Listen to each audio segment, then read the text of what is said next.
Radio Publique Africaine.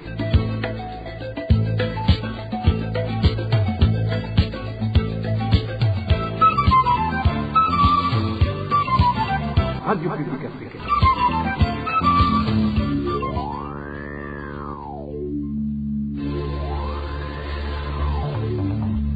C'est le moment de suivre le journal parlé en français. À la présentation, Émile Nivassoum.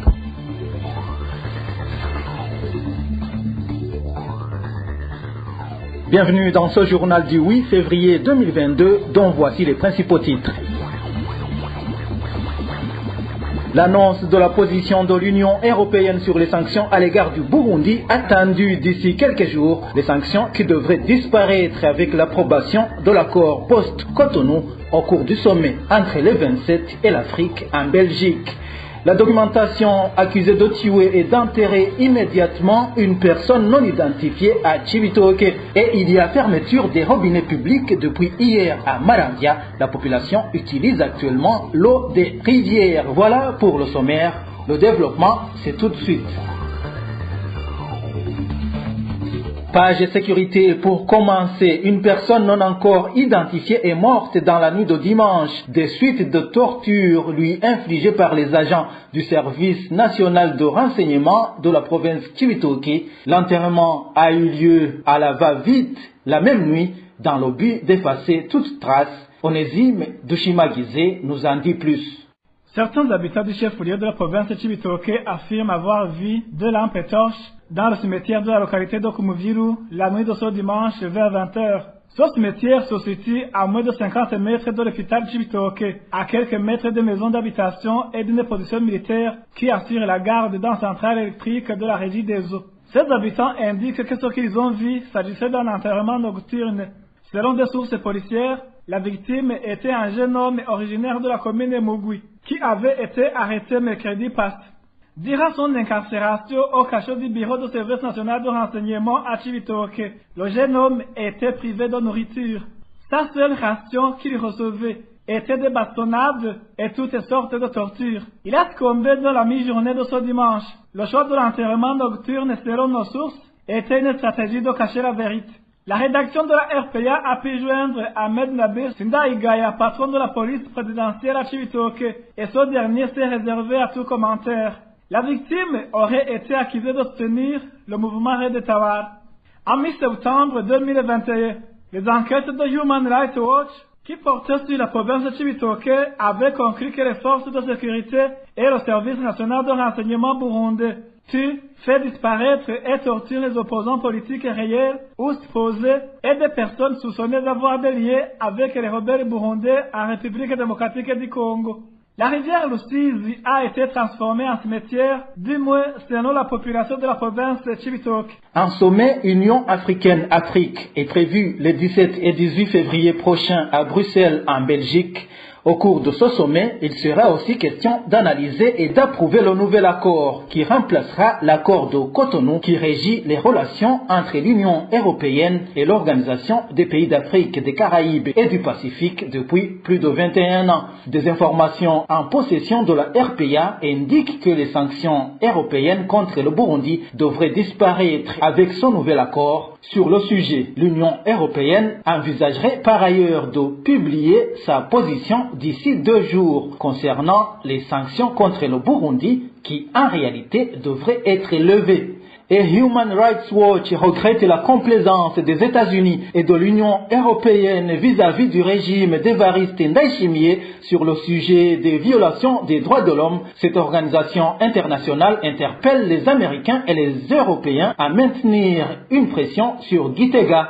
Les détails avec Dani Claire et la Troumva. Depuis son accession au pouvoir en 2020, Évariste Ndayishimiye n'a rien changé par rapport au respect des droits de l'homme au Burundi, conclut Human Rights Watch dans sa publication de ce 8 février 2022. Cette organisation fit savoir que les tueries, les tortures, les emprisonnements et autres crimes n'ont jamais cessé au Burundi sans aucun secours. Dans la plupart des cas, les auteurs de ces violations de droits de l'homme sont des Imbonerakure du parti CNDD-FDD, des agents de sécurité publique ainsi que les malfaiteurs. Ainsi, Human Rights Watch regrette la façon dont les États-Unis et l'Union européenne envisagent d'enlever les sanctions sur le Burundi alors que rien n'a été changé par rapport à ce qui les avait poussés à prendre ces sanctions depuis le régime du fait Pierre Nkurunziza. Malgré un petit progrès manifesté par le gouvernement comme l'ouverture de certains médias indépendants et la libération des journalistes, le trajet est encore long au Burundi. Selon toujours Human Rights Watch, les opposants du parti au pouvoir sont persécutés jusqu'aujourd'hui. Les défenseurs de droits de l'homme en exil ont été jugés sans le respect de la loi. De plus, Human Rights Watch indique que le président Ndayishimiye n'a pas jusqu'ici honoré le serment qu'il a prêté devant les Burundais et la communauté internationale en ce qui concerne le respect de l'unité nationale et de l'instauration du climat paisible au Burundi. L'exemple illustratif de la non-tenue de ces promesses est celui des corps sans vie qui sont découverts dans différents coins du pays au bord des rivières et surtout celle de la Rusizi dans la province Cibitoke.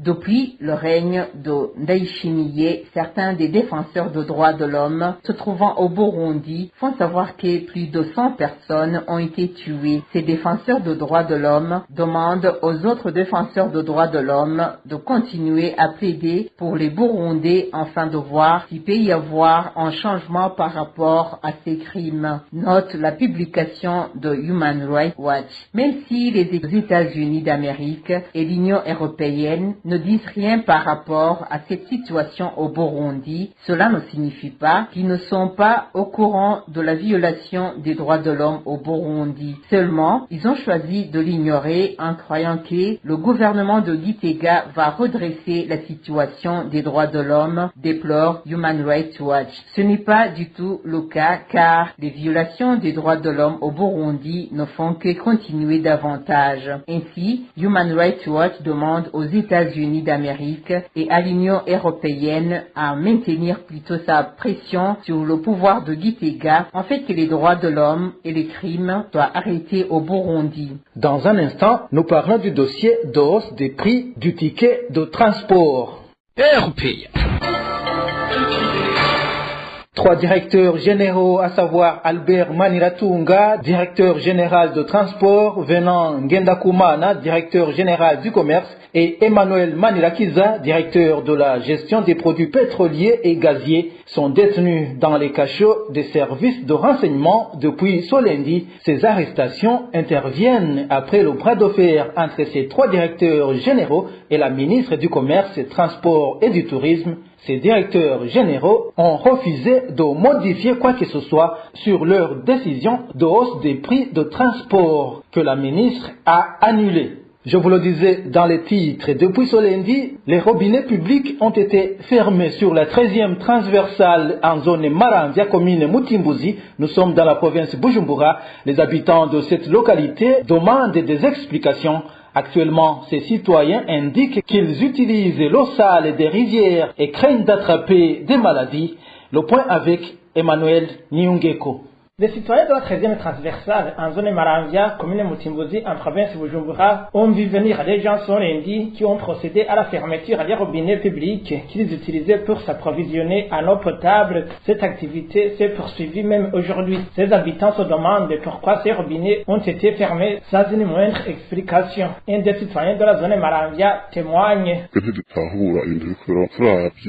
Nous ne comprenons pas ce qui se fait pour le moment avec la fermeture des robinets publics de cette zone, surtout ceux de la 13e transversale. Nous ne savons pas ceux qui ferment ces robinets parce qu'ils ne nous disent rien et encore moins la cause de cette fermeture. C'est dans ces robinets que nous avions l'habitude de puiser de l'eau, nous tous, les habitants de la 13e transversale.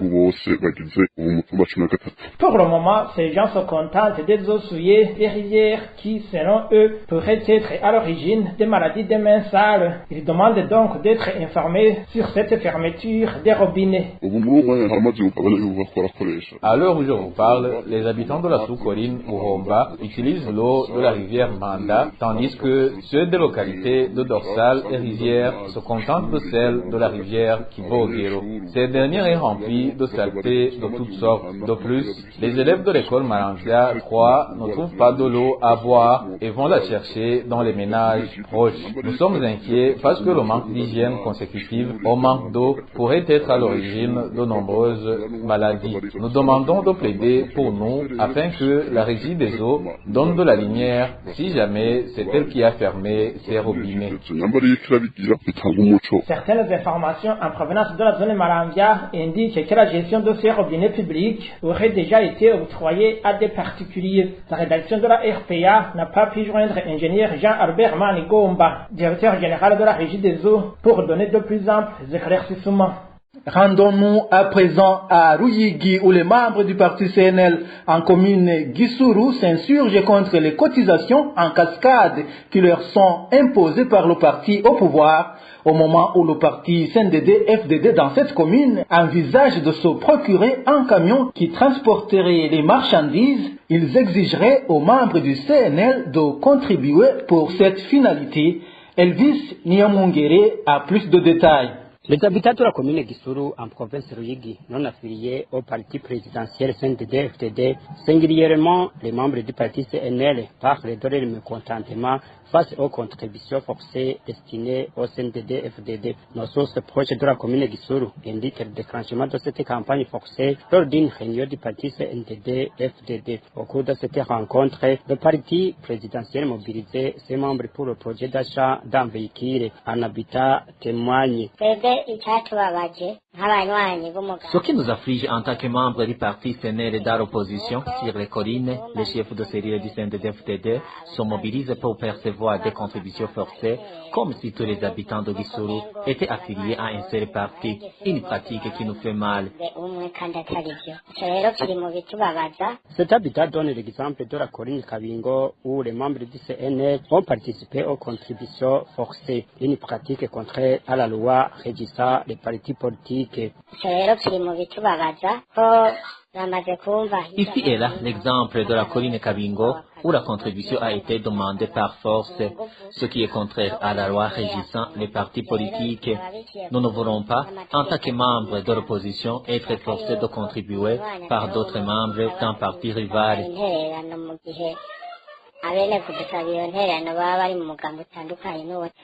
La population fait savoir qu'elle ne voit pas où elle va trouver cet argent de contribution au CNDD-FDD à cause de la pauvreté à laquelle elle fait face.